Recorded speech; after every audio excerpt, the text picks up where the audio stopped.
우리 옆 사람과 인사할게요. 우리 참 잘 오셨습니다. 참 잘 오셨습니다. 네, 참 잘 오셨습니다. 네. 네, 오늘 저희는 계속해서 느헤미야의 말씀을 묵상하고 있는데 오늘 느헤미야 9장 1절부터 9절까지 말씀, 우리 은혜로 들어가는 문 그 시작이라는 제목을 갖고 한번 말씀을 함께 생각해 보려고 합니다. 오늘 부제는요, 주보에 나와 있는데 부제가 무엇일까요? 부제는 그렇습니다. 성경이 말하는 회개란 무엇인가? 성경이 말하는 회개란 무엇인가입니다. 여러분, 제가요 어느 한 소설이 있습니다. 이청준님의 소설이에요. 바로 벌레 이야기들이라는 책입니다. 벌레 이야기. 뭐 보시는 분도 있을 수도 있을 것 같아요. 이 내용이 보면은 책 내용이 그래요. 여기 보면 사진 내려주셔도 좋아요. 아람이라는 아이가 나옵니다. 아람이라는. 이 아이가 4학년인데 내성적이고 되게 소극적이에요. 그런데 어느 날 주산을 다니면서 이 아이가 되게 적극적이게 되거든요. 부모님들이 되게 큰 기대를 갖게 되는 것이죠. 근데요, 이 아이가 주산학원 원장인 이 김도섭으로부터 유괴를 당하게 됩니다. 이 어머니는 어땠을까요? 어머니, 이 아이가 유괴당하면 마음이 말도 할 수 없을 것이에요. 타 들어가겠죠.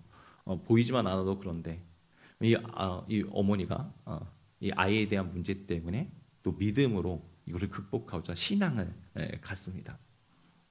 그런데요, 이 아이가 결국은 어떻게 나오냐면 이 아이가 죽음으로 이 이야기가 그려집니다. 어머니가 마음이 막 무너져가요. 타들어갑니다. 한때 믿음으로 무엇인가 극복하려고 했지만 싼한 죽음을 마주한 엄마는 이도 저도 할 수 없게 되었죠. 모든 것을 자포자기합니다. 나중에 이 신앙을 갖고요, 이 김도섭이라는 사람을 용서하기에 그가 형무소로 찾아갑니다. 감옥으로 찾아가는 것이죠.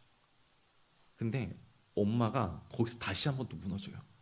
왜냐하면 이 김도섭이라는 사람이요, 마음의 평안을 누리고 있었거든요. 이유는 하나였습니다.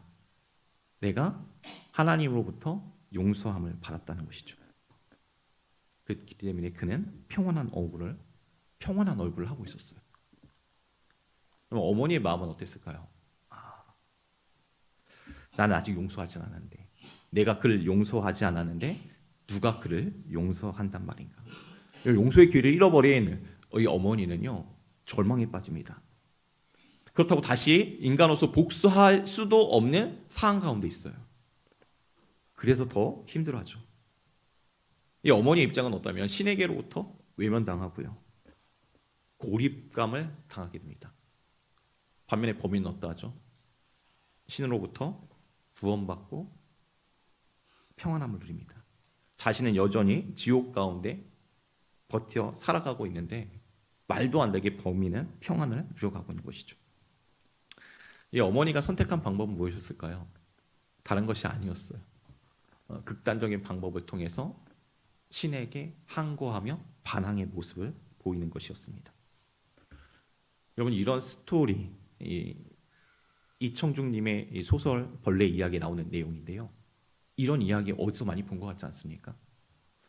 밀양, 그렇죠? 네, 밀양이라는 이창동 감독의 밀양이라는 이 영화가요, 이 원작으로 한 것이 바로 이 이청준님의 벌레 이야기입니다. 밀양이라는 영화를 보셨는지는 모르겠어요. 제가 보면서 저는 상당히 되게 불편했습니다. 왜일까요? 세상이 던지는 질문이 무엇일까요?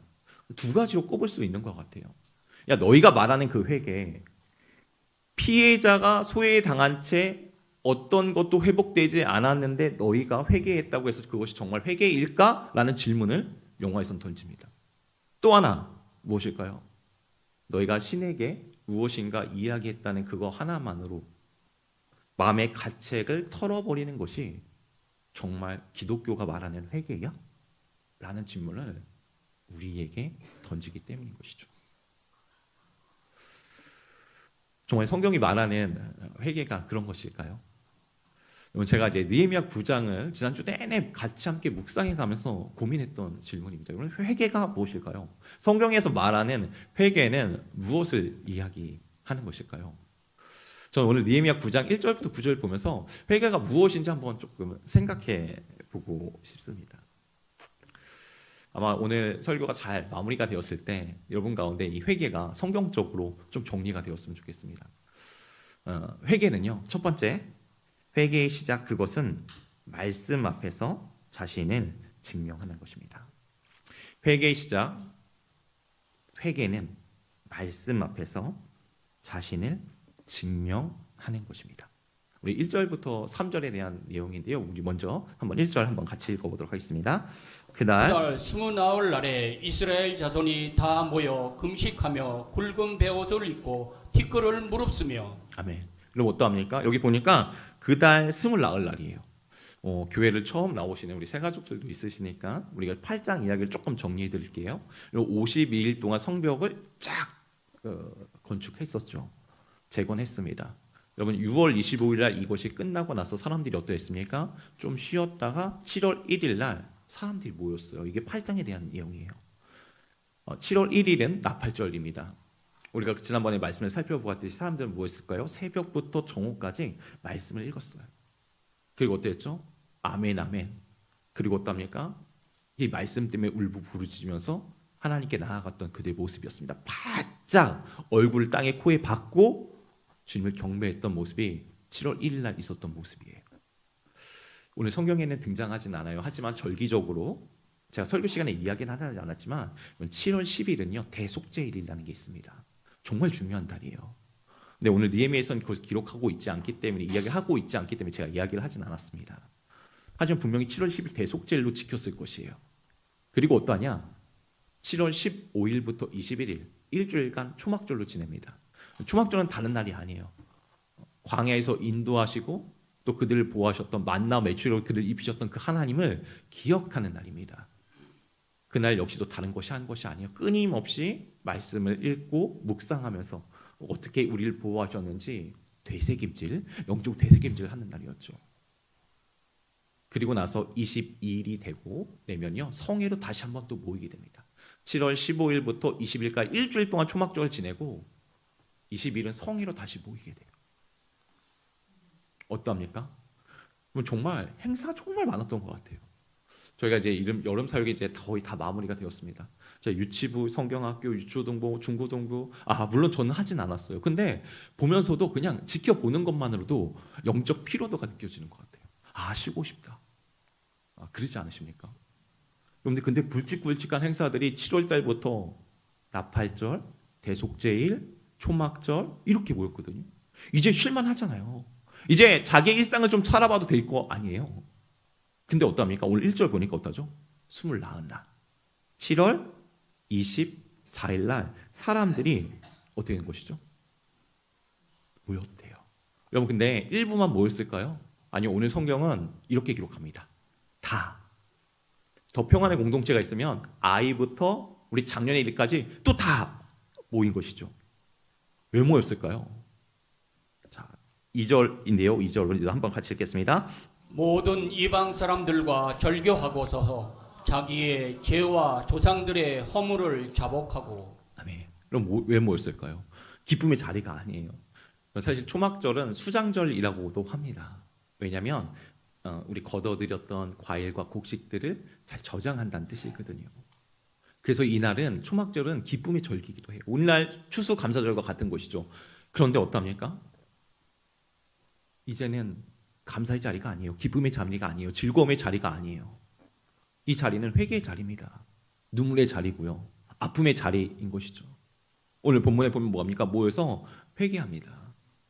오늘 본문에 보니까 1절에 보면 금식했다라고 이야기해요. 여러분 금식은 왜 할까요? 저도 이제 1년에 한 번 금식기도 들어갑니다. 놀러 가는 건 아니죠. 금식합니다. 식사를 끊는 거죠. 삶의 욕구와 이 모든 것을 다 끊고 모든 것을 하나님께 맡겨드리며 하나님 목회를 제가 할 수가 없어요. 우리 공동체를 내가 이끌 수가 없습니다. 이게 내가 하나님의 은혜가 아니면 할 수가 없습니다라고 하면서 그 마음으로 금식하거든요. 하나님 제가 고난 중한테 설교해야 되는데 이거 도저히 말씀을 보면 제가 발견할 수가 없습니다. 그래서 어떡합니까? 금식해요. 은혜 좀 달라고. 하나님 내가 보이지 않는 것이 좀 보이게 해달라고. 삶의 가장 중요한 순간에 어떡합니까? 의지를 다 내려놓고 하나님 앞에 나아가는 것이죠. 이게 바로 금식이에요. 여기 본문에 보니까요. 또 무엇을 하면 베옷이라고 이야기합니다. 베옷. 그럼 베옷은 무엇일까요? 까칠까칠한 옷이 거친 옷입니다. 삶의 즐거움, 희락, 기쁨 어떠한 것이죠? 다 벗어 던지는 것이에요. 그리고 어떠하죠? 하나님께 바짝 낮아지는 것이죠. 하나님이 섬겨 가는 것이죠. 여기 보니까 티끌을 무릎 쏟다라고 이야기해요. 그러면 성경에 보면, 구약 같은 성경에 보면 나라에 누가 쳐들어오거나 위기에 닥쳤을 때 왕들은 티끌을 죄를 뒤집었습니다. 하나님, 저는 정말 티끌과 같은 존재입니다. 한번 훅 불면 날아가는 존재입니다. 극심한 비극이나 슬픔을 맞이할 때 보였던 장면이 바로 이런 모습들인 것이죠.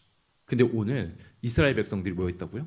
7월 1일, 7월 10일, 7월 15일부터 20일, 22일까지 계속해서 행사를 한 다음에 다시 모여서 이 고난과 이 아픔의 자리에 모였다는 것이죠. 내 힘과 내 자랑을 다 하나님께 내려놓고 낮아지는 모습으로 이야기합니다. 왜 모였을까요? 여러분 2절 보시겠습니까? 2절 보면 이렇게 합니다. 자기 외제와 조상들의 허물을 자복하고, 영어로 보니까 confess라고 고백하는 것이. 여러분 근데 이 단어가, 자복이란 단어가 3절에 또 한 번 나옵니다. 이렇게 해요. 죄를 자복하며.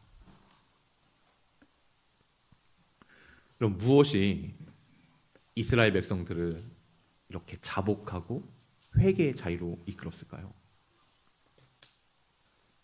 그것은 분명 말씀 때문이었습니다. 말씀 때문이었어요. 그럼 우리가 3절에도 보면 알겠지만 이스라엘 백성들이 뭐 한지 아십니까? 우리가 낮 12시간을 기준으로 하면요, 12시간, 새벽 6시부터 오후 12시간, 이 낮을 기준으로 하면 이것을 4분의 1로 나눠보면 한 3시간 되거든요. 3시간 동안 이스라엘 백성들이 3절에 보면 이렇게 얘기해요. 우리 3절 우리 한번 같이 한번 읽어볼게요. 이 날에 낮 4분의 1은 그 제자리에 서서 그들의 하나님 여호와의 율법책을 낭독하고 낮 4분의 1을 죄를 자복하여 그들의 하나님 여호와께 경배하는데. 보십시오. 여러분 새벽 6시부터 저녁 6시까지 12시간 할 때 4분의 1이면 3시간이에요. 그러니까 3시간 말씀 읽고요, 3시간 뭐 합니까? 회개하고 자신의 죄를 고백했다라고 성경은 이렇게 이야기합니다. 왜 이렇게 했다고요? 보여준 게 말씀이에요. 말씀이 들려졌을 때 어떠합니까? 그들이 회개하기 시작한 것이죠. 제가 이제 지난주 내내 보면서 말씀을 묵상했던 중에 하나가요, 우리가 회개하고 싶어도 그렇잖아요. 새가족들 오면은 보통 새가족 양육 시간에 회개나 이런 부분이 분명히 있거든요.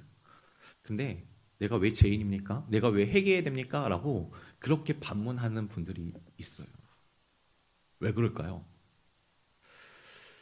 저는 그 이유가 자신을 모르기 때문이라고 생각합니다. 내가 나 자신을 몰라요.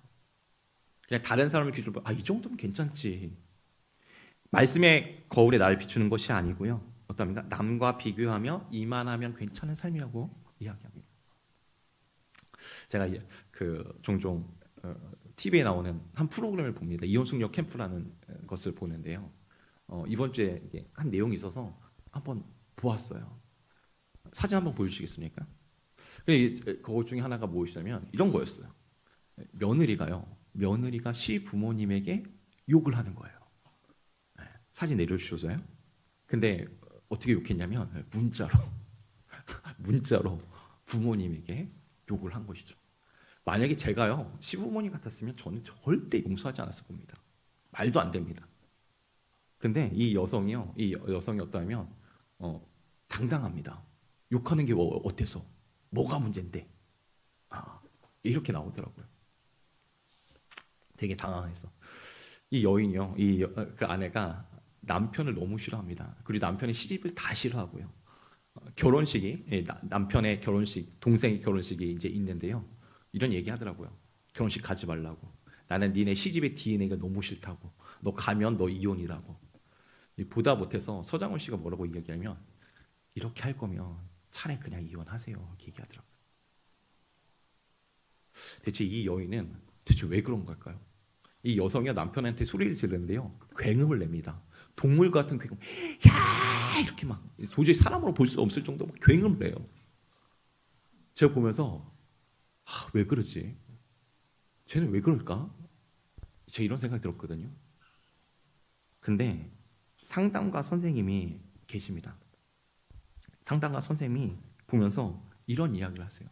보통 사람들은 그 여인을 바라보면서 저 여인은 대체 왜 그럴까라고 생각할 수 있지만 자기는 그렇게 생각하지 않는다고. 이 여자는 대체 뭐가 저렇게 슬픈 걸까?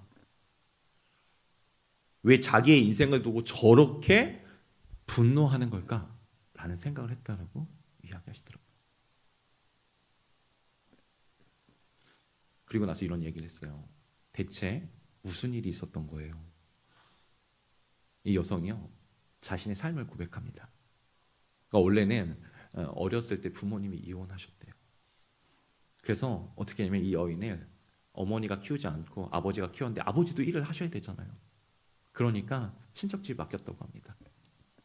잘 큰 게 아니에요. 성장하면서 봐줬대요. 심지어 이렇게 효자손 있지 않습니까? 이 효자손을 머리에 맞았는데 머리에서 피가 뚝뚝 떨어졌대요. 때로는 상한 음식을 주는데 이 상한 음식이 상했다고 이게 버티면 어떻게 하면 그거 다시 주워 먹으라고, 토한 것을 주워 먹으라고 하면서 그것을 맞으면서 컸다라고 이야기하더라고요.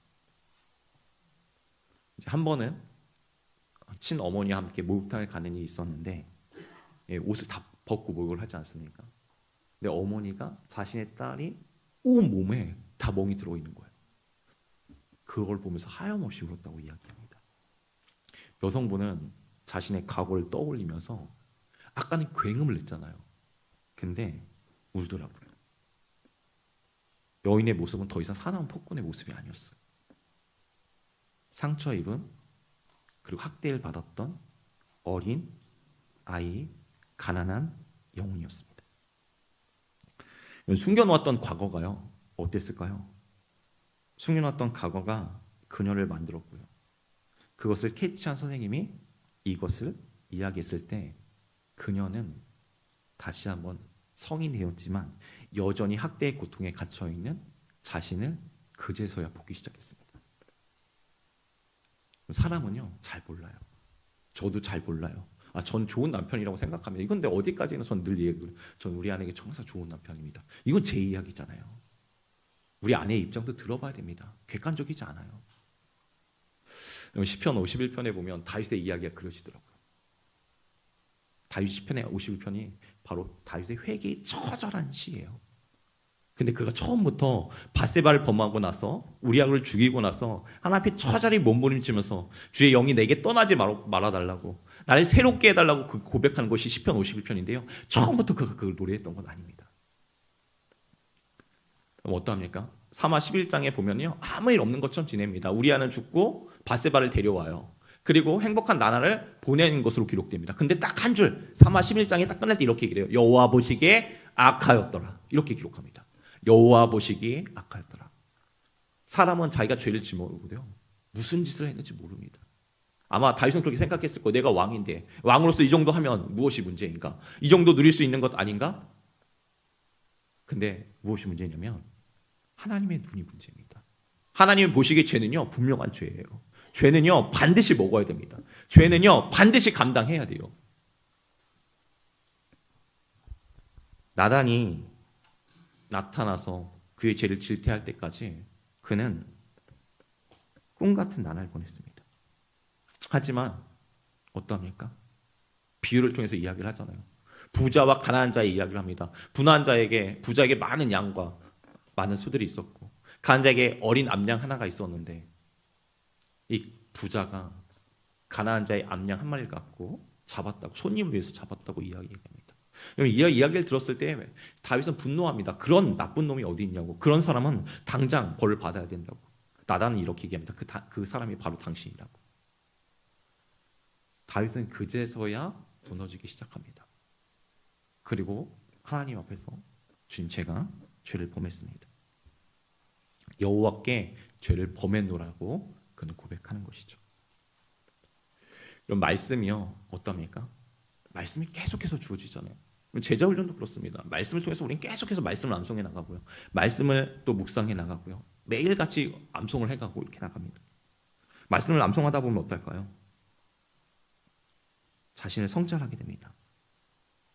말씀이 전제되지 않은 성찰과 자아는요, 도덕적인 자만으로 끝날 수 있습니다. 자책으로 끝날 수 있어요. 하지만 하나님의 말씀이 조명되면 어떻습니까? 내 존재가, 내 삶의 뿌리가 철저하게 발가벗겨지게 됩니다.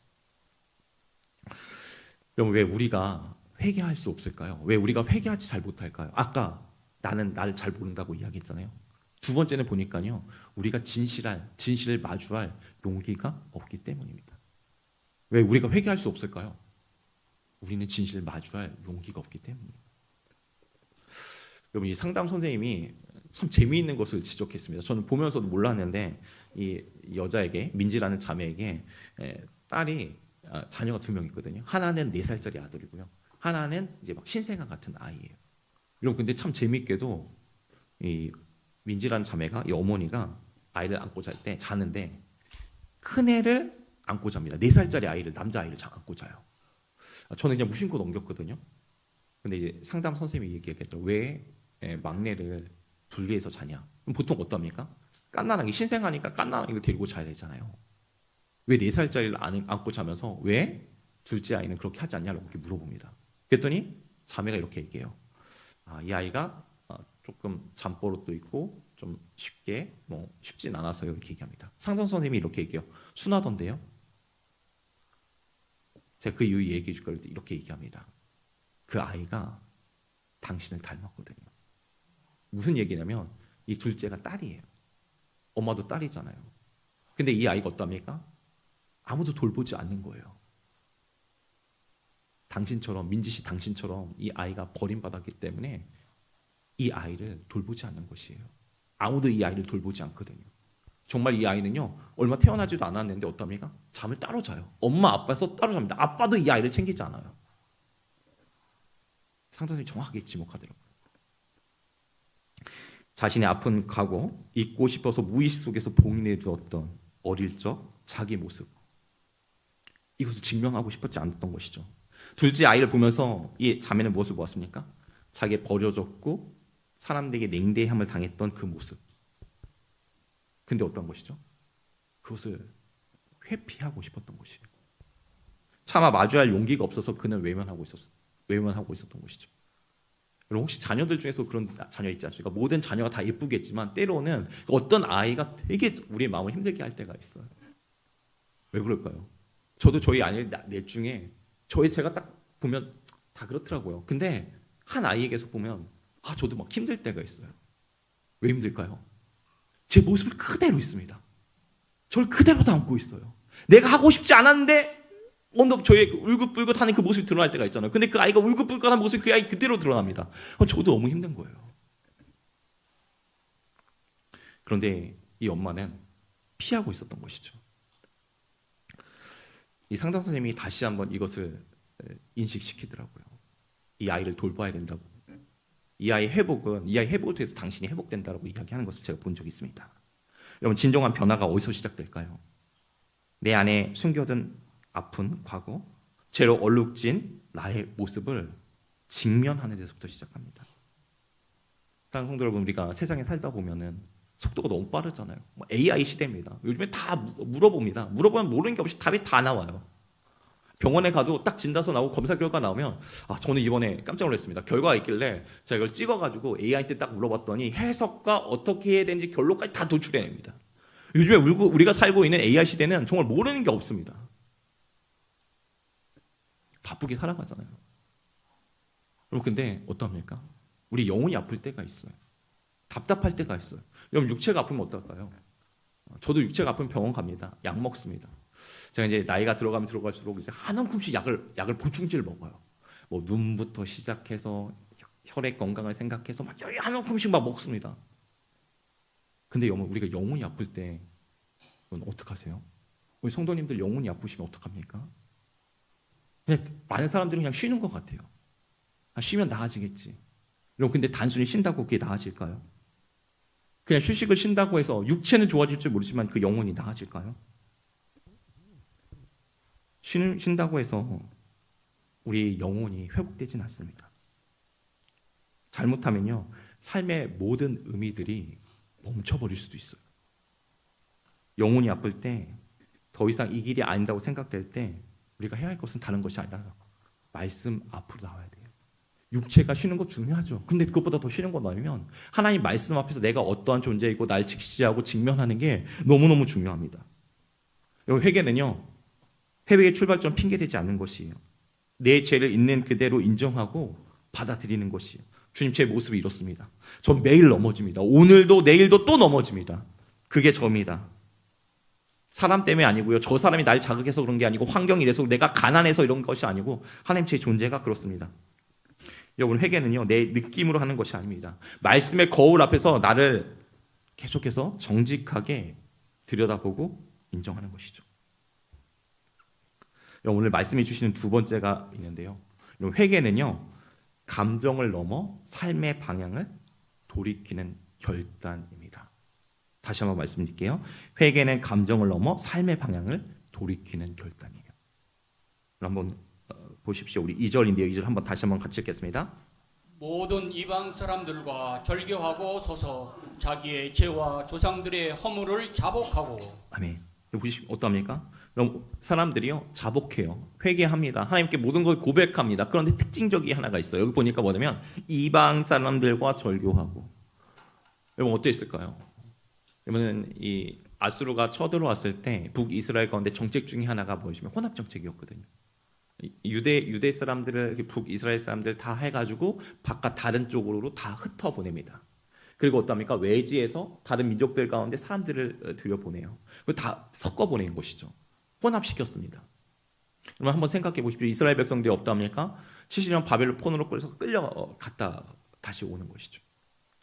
제가 고향에 있는데요. 저는 이제 화곡동에서 자랐습니다. 제가 한번 너무 어렸을 때 그 기억이 있어서 어릴 때 한 10년 정도 있다 보면서 막 가졌던 기억이 있어가지고 한번 가봤던 적이 있어요. 모든 것이 다 바뀌어 있더라고요. 제가 기억했던 어리던 추억은 하나도 없습니다. 이미 다 머릿속에만 있고 너무나 달라졌어요. 초등학교도 너무 다 달라져 있습니다. 저는 더 이상 거기 터줏대감이 아니고요. 시간이 지나서 오면 저는 외지입니다. 여러분, 이스라엘 백성들이 70년을 끌려갔다 왔어요. 돌아왔습니다. 누가 자리 잡고 있었을까요? 이방 족속들이 다 자리 잡고 있었을 것이. 여러분, 그때 그 가운데 살아가려면 사람들의 도움이 필요합니다. 그래서 그들과 협약도 맺고 같이 함께 일도 하고 도움을 받아야 되는 게 이스라엘 백성들의 모습이에요. 여러분, 통혼은 무엇일까요? 살아남기 위한 처세술입니다.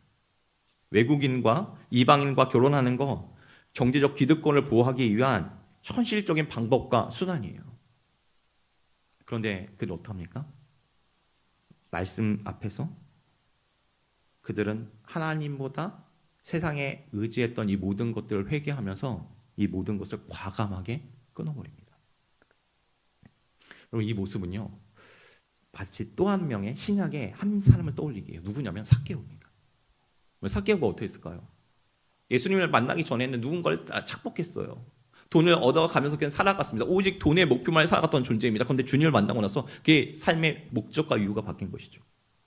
주님, 내가 누군 것에 있다면 이 내 소유의 절반을 가난한 자에 나눠주겠습니다. 그리고 누군가에 토색한 게 있다면 그들에게 어떠합니까? 내 갑절 4배에서 갚을게요.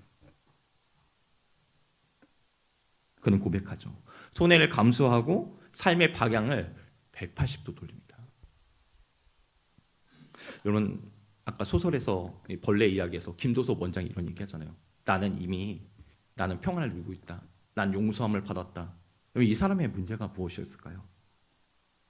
범인은요, 이 김도섭이라는 사람은 용서함을 받았다는 내면의 평안은 분명 있었습니다. 근데 되게 이기적이에요.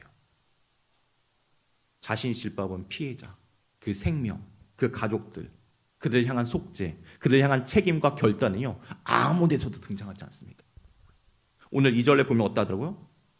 책임 있는 행동과 결단이 등장하는데 그 가운데, 그의 삶 가운데 없는 것이죠. 삭개오처럼 피해자에게 빚을 갚고 책임을 다하려는 결단이 그에게는 없다는 것이에요. 오늘 본문에 보십시오. 오늘 회개를 어떻게 합니까? 3절에도 보면 어떠하죠? 말씀을 읽고 3시간, 낮 4분의 1을 말씀을 읽고 어떠합니까? 또 3시간 하나님께 자복하며 회개합니다. 여러분, 눈물 찔끔 이런 게 회개가 아니에요. 하루의 절반 전체를, 낮 절반 전체를 말씀과 그 기도에 철저하게 드리는 것이죠. 참된 회개는 단순한 마음, 안타까움 이런 것이 아닙니다. 감정의 정화도 아니고요. 분명하지 말고 있죠. 죄의 고리를 끊어내리는 삶의 결단. 이것이 회개라고. 여러분 그래서 히브리어 단어로 회개를 했을 때 슈브라는 단어를 사용하거든요. 돌아오는 것이요. 가던 길이 있으면 A라는 길을 갔으면 말씀이 들려지고 오늘 말씀을 통해서 이 길이 아니구나. 이로 가면 죽겠구나라고 하면 어떡합니까? 돌아서는 게 회개예요. 성경 뭐라고 이야기하죠? 이 경고가 주어졌는데도 불구하고 듣지 않으면 파멸로 갑니다. 죽음으로 가고요. 심판으로 가고요. 믿는 사람은 어떠합니까? 믿는 저와 여러분 듣고 돌아서는 것이죠. 오늘 말씀해 주시는 그 세 번째가 있는데요. 회개는 손해가 올지라도 죄의 고리를 끊습니다. 그런데 거기서 마무리가 되진 않아요. 사실 저는 오늘 이 말씀 4절부터 이 9절이 되게 크게 다가왔습니다. 회개는 죄를 보는 것에서 어디로 나아갈까요? 하나님을 보는 것으로 나아갑니다. 이건 꼭 기억하십시오. 오늘 회개는요, 죄를 보는 것으로 마무리되지 않아요. 하나님을 보는 것으로 이야기가 마무리가 되어집니다. 여러분 한번 보십시오. 오늘 느헤미야 9장에 보면 되게 우울할 수도 있어요. 여전히 자신의 죄를 하나님 앞에 나아갈 때 힘들어할 수도 있습니다. 여러분 근데 갑자기 뜬금없이 3절까지 죄를 자복하다가 4절 보시겠습니까? 우리 4절에 보면 무슨 이야기를 할까요? 4절에 보면 이야기합니다. 레위 사람 예수아와 바니아와 감미엘과 스바냐와 분니와 세바랴와 바니와 그나니아 단에 올라가서 큰 소리로 그들의 하나님 여호와께 부르짖고 하나님께 나와서 기도했다라고 이야기해요.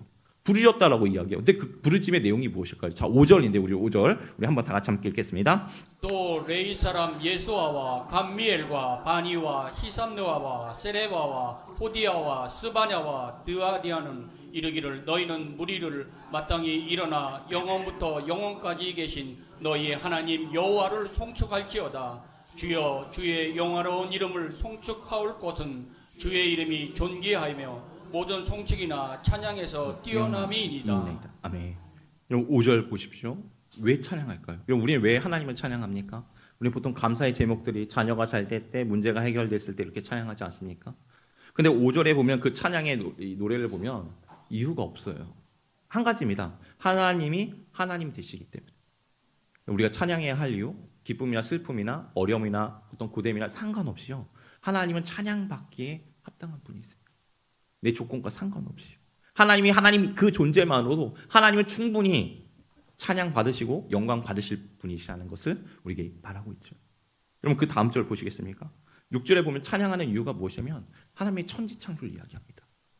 근데 6절로 제가 키워드를 하나 보내면 보존하셨다라고 이야기. 보존. 하나님을 왜 또 찬양합니까? 7절에 보면 어떠합니까? 아브라함을 택해서 하나님은 인도하셨다. 이렇게 이야기합니다. 8절에 보면 무엇을 합니까? 하나님께서는 그럼에도 불구하고 이 죄악고 연약하고 무너졌던 이스라엘과 더불어 언약을 하셨다. 그러면서 그 하나님을 찬양하는 것을 보게 됩니다.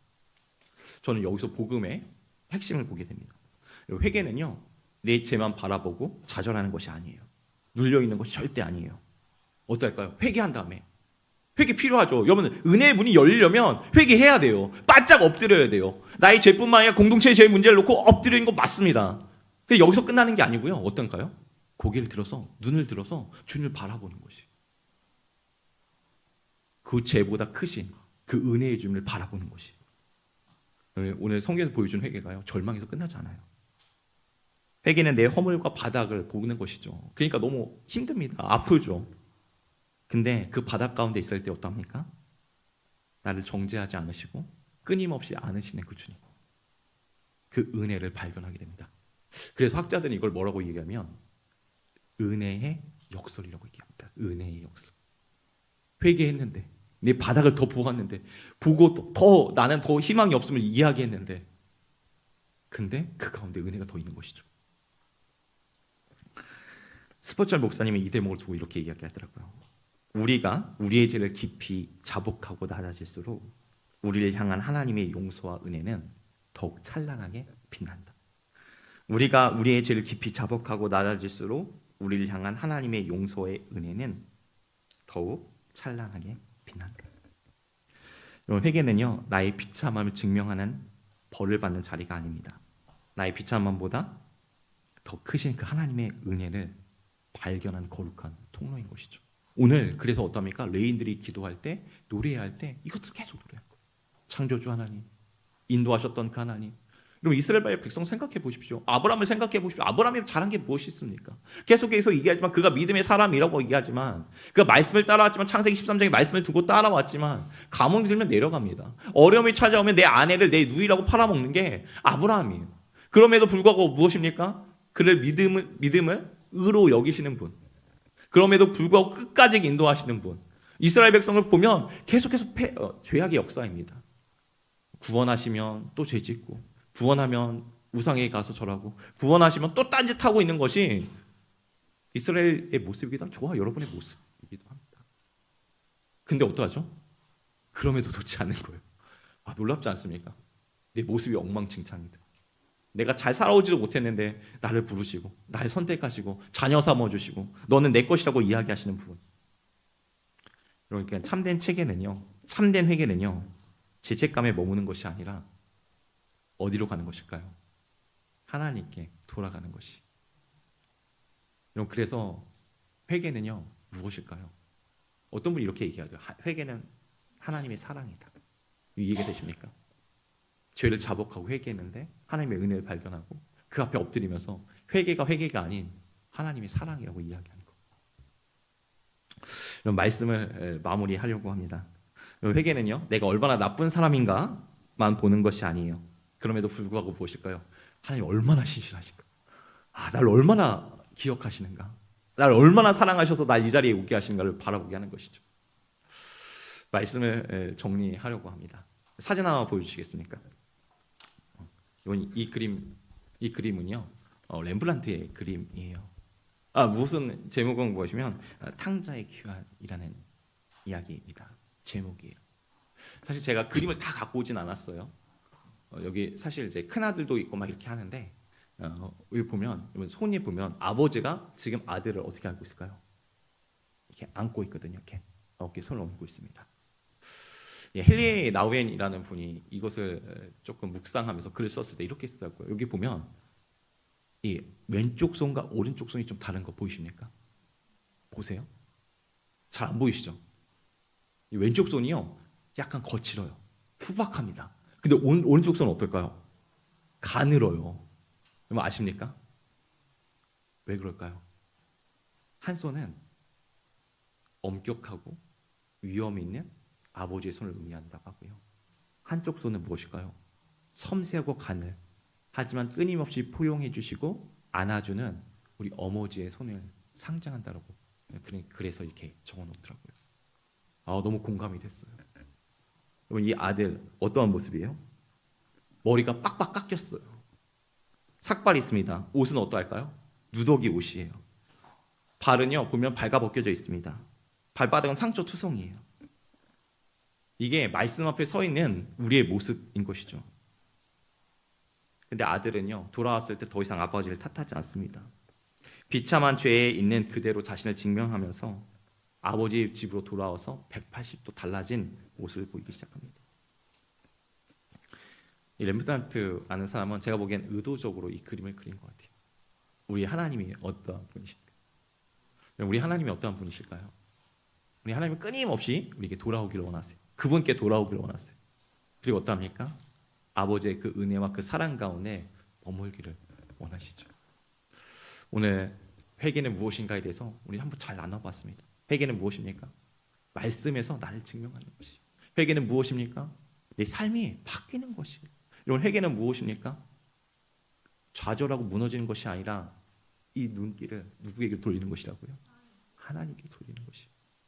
나 자신을 바라보면서 무너지는 것이 아니라 나보다 더 크신, 더 은혜를 더 무한히 주신 그 은혜의 손길 가운데 머무는 이번 한 주 되기를 주님으로 축복합니다.